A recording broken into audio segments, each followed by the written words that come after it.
Let's learn how to enable assistant menu icon. If we enable this assistant menu icon, we can use our mobile very easily. I will show you how to enable this feature.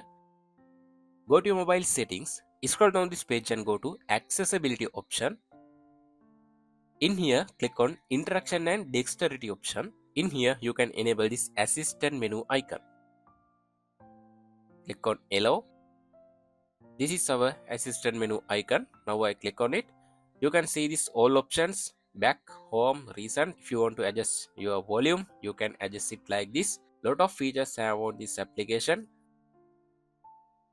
You can turn off your mobile screen. You can capture a screenshot. Lot of features have on this assistant menu icon.